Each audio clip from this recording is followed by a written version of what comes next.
Bounds Show is powered by the Golden Moon Casino Sportsbook and award-winning Dancing Rabbit Golf Club with two courses. The Azaleas in the Oaks, one in the top 100 in the country. Good morning. Welcome in. We're streaming live on the Out of Bounds radio app. You can watch the show right now. Go to Facebook, search the Out of Bounds Show. Go to YouTube, search Out of Bounds Sports. We welcome in Steve Palazzolo, senior analyst, PFF.com, Pro Football Focus, host of the PFF NFL podcast, and he joins us on the Bell's Two-Hearted Ale guest line. All right, Steve P., y'all love, teams that can throw the football.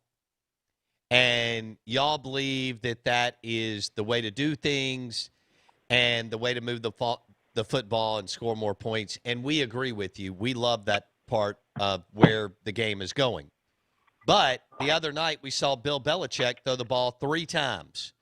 And only Bill Belichick can do this. But what was your what was the PFF and your takeaway on the Patriots' approach against the Buffalo Bills Monday night? Yeah, I think in that particular situation, it was the right play. I think ultimately all we care about at PFF when we're evaluating that stuff is what is the most efficient way to play. And certainly there are games like that where throwing the ball in 40, 50-mile-an-hour wind gusts with Mac Jones and his teeny little arm, aren't the best play, right?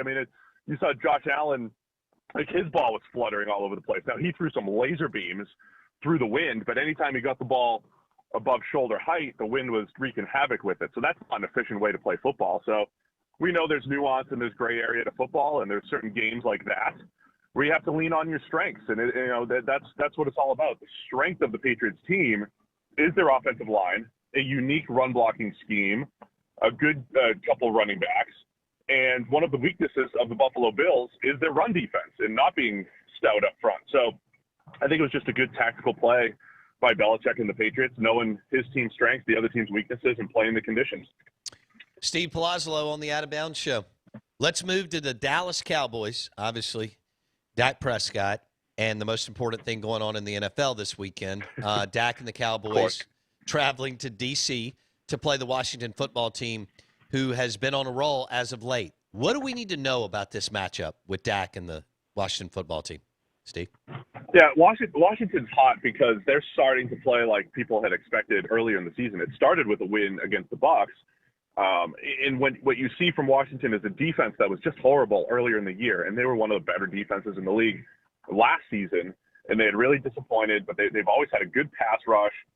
They just needed the back seven was just playing so poorly early on. They started to catch up a little bit.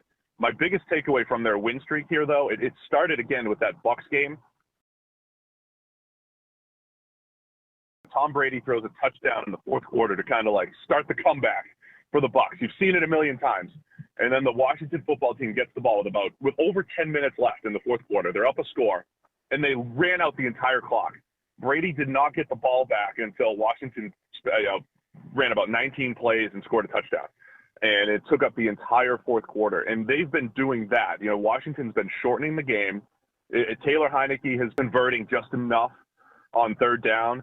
Antonio Gibson's run really well. Their offensive line has been really good. So they have done a great job in Washington, almost playing like Army. Like this, Belichick played it at an extreme level on Monday night. But I was using the Service Academy joke for Washington for a while because they would literally just take possessions away from opposing teams over these last few weeks, and they've done a great job of that. And I think that's a big part of why they're winning. So that strategy, if they could pull that off against Dallas, take the ball out of MVP candidate Dak Prescott's hands a few times, that's how Washington's going to try to at least keep this close and then, see if they can pull it off in the end. All right. Dallas is a 4-point favorite. Who do you like and why this weekend, Dallas at Washington?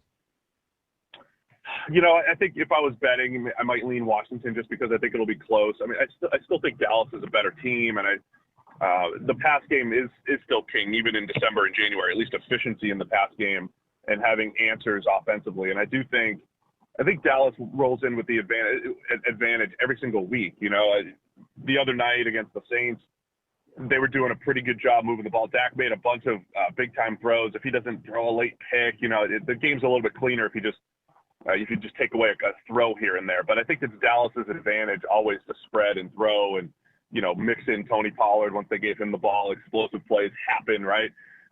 Dallas has the ability to use all those weapons to score points. So I trust them there. And I do think Dallas also has the ability to play some tight man coverage. They'll have to try to take away Terry McLaurin. But you play tight man coverage, make things a little bit more difficult for Taylor Heineke. He's been hitting those tight window throws recently, but I don't know if he can keep that up the way he has on this win streak here. So I like Dallas. I think they're the class of the NFC East, and they should be going forward. Washington's fascinating, though, because they play only division games, and they have a chance to make a little run here down the stretch. I just don't know if it'll be this week. Wow. Out of bounds, 105.9 The Zone, ESPN, Steve Palazzolo, senior analyst, PFF.com, Pro Football Focus. He joins us on the Bell's Two-Hearted Ale guest line. Basically, Steve just said that Dallas is walking the walk all the way through and to the Super Bowl. All right, Blake, what do you have for Steve? Yeah, Steve, we've seen all the numbers on Micah Parsons and his comps to like Myles Garrett or TJ Watt this year, and those guys are defensive edge rushers, and Micah Parsons is theoretically a linebacker. Can you talk a little bit about what he's doing this year, how it is somewhat historical, and is he really a linebacker or is he an edge rusher? What is Micah Parsons? It's a great question. It's incredible because, like in the old days, you'd see the starting lineup and you'd see, okay, this team's playing a 3-4 and they have 4 linebackers, right? But the 2 outside linebackers are not really linebackers. That's why we, reclassified them as edge rushers a few years back. It's not a linebacker skill set at all. You're a pass rusher. A 3-4 outside linebacker is a defensive end in a 4-3. It's the same basic skill set. And historically, what we've seen is guys can come out of college and they play defensive end or outside linebacker, and they move to linebacker, right? They learn how to play in coverage and play the run. Teddy Bruschi did it back in the day. Hassan Reddick, all these guys, right? And Joe Schobert. We very rarely, if ever, see a guy who's a linebacker become an edge rusher and start rushing the passer. It's just a different skill set. You're going one-on-one against tackles. You're not blitzing, either unblocked or against a running back. And I say all that to say what Micah Parsons is doing is as unique as it gets because you just don't see linebackers who could just put their hand in the dirt or stand up, whatever, and go beat tackles one-on-one the way he has. Now, I know he did it in high school or whatever, but you just don't see that coming out of college. Dante Hightower with the Patriots, probably the closest guy that we've seen in recent years, who's like a linebacker by name, but if you made him an edge rusher, he could hold up. He could rush efficiently. So Parsons has been incredible. His athleticism is off the charts. His testing was off the charts. It shows up on the field. The very first game, he put a spin move on Tristan Wirfs, the right tackle for the Bucs, who's one of the best in the league, and he just whooped him in about 1.5 seconds, which is crazy. So Parsons has been just awesome off the edge, and I don't even know if Dallas knew what they were getting. I think they thought they were getting the best linebacker in the draft, which he is, but they're also getting maybe one of the best edge rushers in the league, the way Parsons has played. So truly incredible what he's doing, the versatility that he brings to the Cowboys defense, the ability to play literally 2 different positions that nobody else in the league can do. And it's just been fun to watch. Parsons is as good as it gets as a rookie pass rusher over these last few years. And so with what Dan Quinn has done with Micah Parsons for the Dallas Cowboys, Steve, do you expect him to line up there like 80% of his snaps as an edge rusher, or how do you see this going forward? Yeah, I think I would. I mean, I think he's just too good at that position. And, it was first out of necessity with injuries and all that stuff. Now, what they have with Randy Gregory, when Randy Gregory's back playing off the edge, and DeMarcus Lawrence is healthy, you might not need Parsons to do that as much. But, boy, on third down, all of a sudden you've got 3 of those guys to keep an eye on. Like that seems like one of those storylines to keep an eye on as Dallas makes their playoff push. If all those 3 guys are out there together, they're going to wreak havoc on opposing offenses. And when you're going up against Aaron Rodgers in Green Bay or Tom Brady in Tampa Bay, I mean, that's what you want to be able to do is create that pressure. So I think you'll see a little bit of both, but it brings that flexibility when you do have injuries up front. The fact that Parsons can play, he's basically filling up 2 roster spots, which is fantastic. Okay. Let's go to the Saints and their quarterback dilemma. I think Sean's going to win too much because he's too good a coach and their defense is too good to be in a good position to go get anywhere close to Matt Corral or Pickett will be off the board. So they'll have to go into the, free agent space, maybe with Derek Carr or something. There will be some others, and I get that. If they were, for our listeners that don't watch Las Vegas Raiders football, if Sean Payton, knowing what you know about him and how good he is on offense, if the Saints were able to land Derek Carr or that type of talent, what would that mean for the Saints, Steve? Yeah, that's a good one. I think Carr would be a great fit. I think he'd be fantastic. And I think given Peyton's history, I think a Derek Carr caliber quarterback might be the play, for the Saints. That might be, you could get a lot out of that caliber quarterback. And I say that Derek Carr is probably a fringe top 8 guy. He's a top 10-ish type of quarterback year in, year out, if we talk about consistency. But the thing about Carr over these last few years, he can make every throw. That's generic, coach speak, scout speak stuff. But Derek Carr has all the throws in the bag because he has great touch throwing the ball down the field. He can zip it. He's pretty accurate. He can throw the ball down the field. What happened with Carr a few years ago, though, he got really conservative. Even when they were playing from behind, he was throwing the ball underneath too much. But the Raiders kind of got him to be more aggressive. Nelson Aguilar emerged as a great deep threat last year before the terrible Henry Ruggs incident. Henry Ruggs had become this, viable deep threat. Now they have Deshaun Jackson there. When you can get Derek Carr to throw the ball down the field and extract some aggressiveness out of him, he's one of the most efficient quarterbacks in the league. I think Peyton could do that, right? You could find that happy medium of, take the underneath stuff, chuck it down the field. They need some more playmakers in New Orleans, but I love that fit. I think Derek Carr is definitely a guy that you can win with, but you would need that really good supporting cast and situation and coaching. So I do think New Orleans would be a fascinating fit for him if that ever came to be. Do you think this will be the wildest offseason as far as free agent quarterbacks in the history of the league if Aaron Rodgers decides to go and Derek Carr, and then we'll see what happens. If Deshaun Watson gets the stuff cleaned up, he's going to land somewhere. And then I don't know what's going to happen with Russell Wilson because I'm not familiar enough with the contract and the dead money and blah, blah, blah. But do you think that it could be the wildest offseason for free agent NFL QBs in the history of the league, Steve? It seems like this is happening every year. I mean, the last couple of years have been pretty crazy. If you think about Matthew Stafford traded and Carson Wentz traded and Tom Brady being a free agent a couple of years ago, Drew Brees retiring. But if all that stuff happens, then yes, that wins, right? I mean, if Rodgers truly wants out still, I think that'll be determined based off how this playoff run ends in Green Bay, either good or bad. If Deshaun Watson stuff gets cleaned up, all of those what ifs, then yeah, we're talking about one of the craziest off seasons, and it's an arms race, right? I mean, I do think for the millionth time on this show, I'll say it again. I think finding a starting caliber quarterback in the NFL these days is not difficult, right? You can find a guy that you feel decent enough putting out there as a starter. But the edge is having a guy of Russell Wilson's caliber or Aaron Rodgers' caliber or Deshaun Watson's caliber because because there's only a handful of those guys, or Dak Prescott's caliber. So that's the advantage that NFL teams are looking for. And yeah, if those guys are out there, you're talking about the Eagles have 3 first-round picks. The Giants have 2 first-round picks, right? And they're both, would they want Russell Wilson? Would they want Aaron Rodgers? Absolutely. So that's where it'll be fun. And if all those guys are truly out on the market, yeah, it could get crazy this offseason. All right, speaking of QBs, Derek Carr, Patrick Mahomes this weekend. Are we sleeping on that game? I mean, Raiders at the Chiefs. Chiefs haven't looked like world beaters. This could be a hell of a division game this weekend, right? Yeah, and the spread I saw last I checked was 9.5 for the Chiefs. Now, they covered that easily a couple weeks ago in Las Vegas. But the Raiders have historically given the Chiefs a pretty good game. The problem here is the Raiders don't play defense. There's like this blueprint to slow down the Chiefs' offense this year. Sit with 2 high safeties, make them run it, make Patrick Mahomes be patient. And the Raiders just don't play that brand of football. They just don't.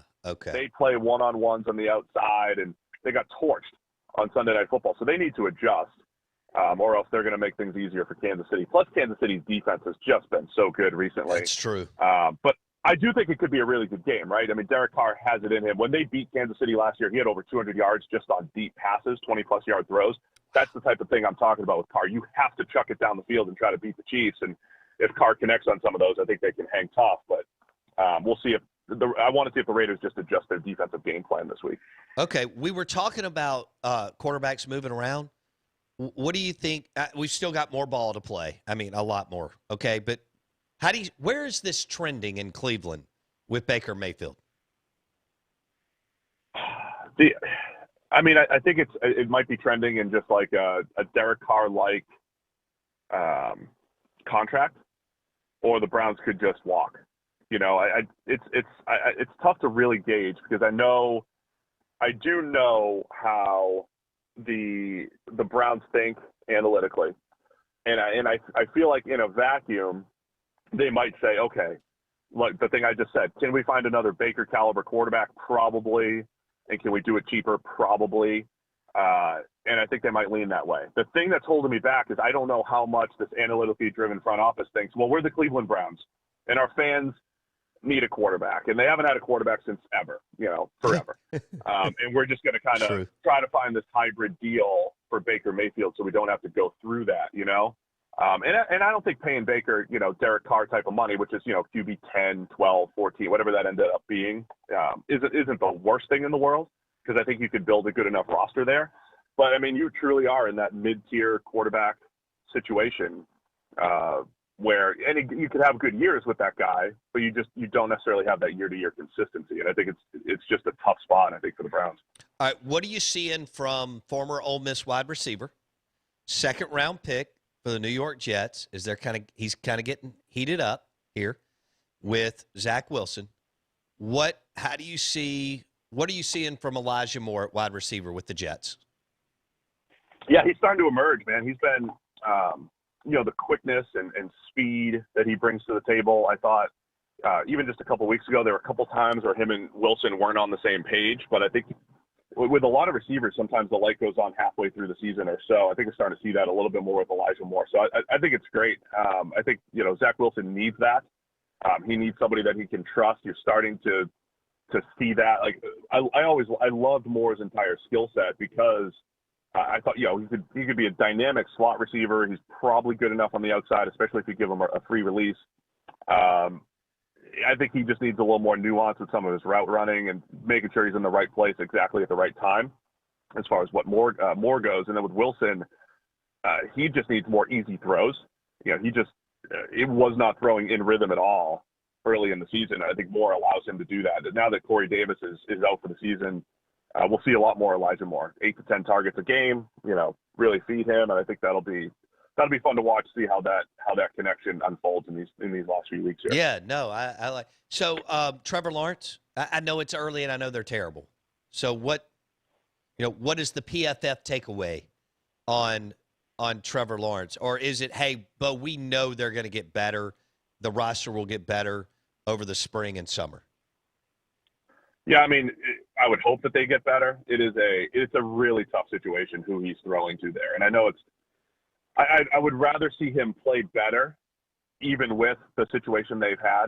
They had Jamal Agnew was his number one wide receiver before he got hurt. He's like a running back wide receiver hybrid player. Laquan Treadwell, the great Laquan Treadwell, the top receiver down there. And, those are issues for the Jaguars and their receiving corps. So they've got a ton of work to do there.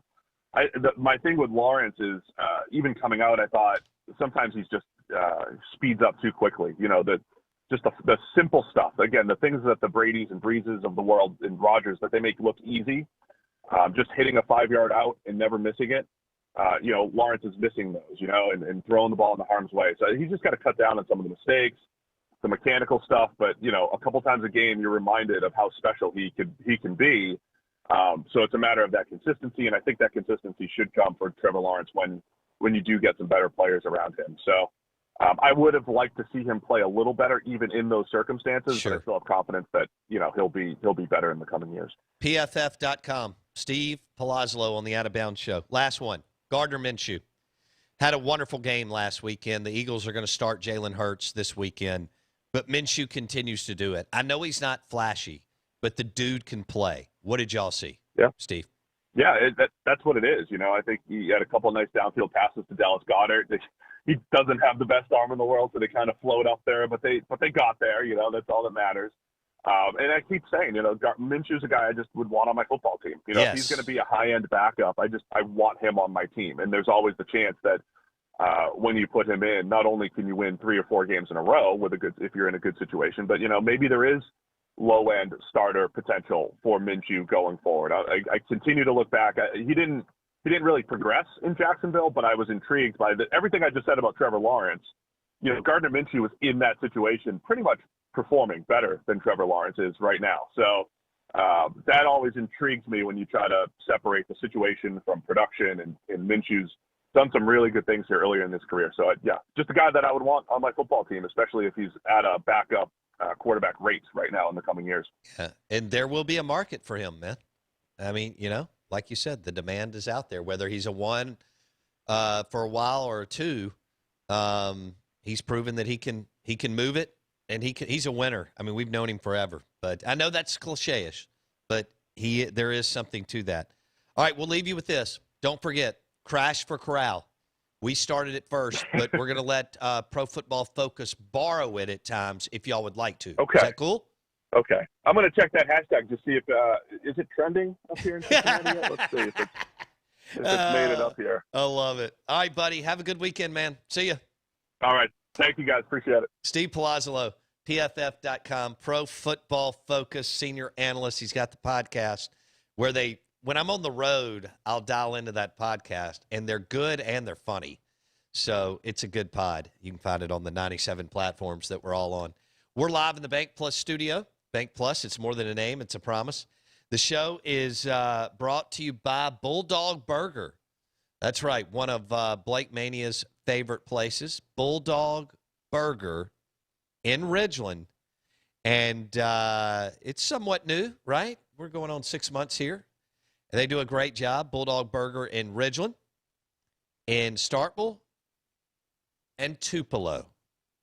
And the burgers are great. The appetizers are wonderful. Great selection of craft beer. Outside area to watch the games. Bar is cool. Obviously a great family destination. Plenty of rooftops in that area. Grab lunch there or dinner. And Blake swears by the chicken sandwich at Bulldog Burger.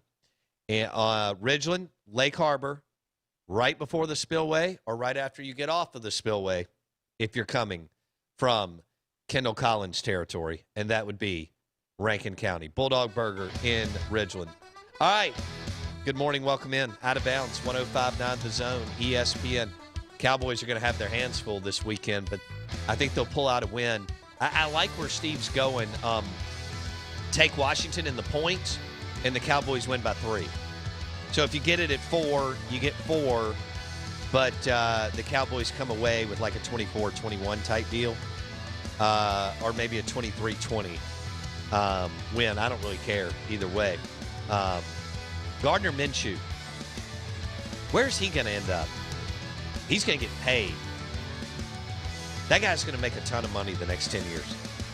Millions and millions and millions and millions of dollars. Unbelievable.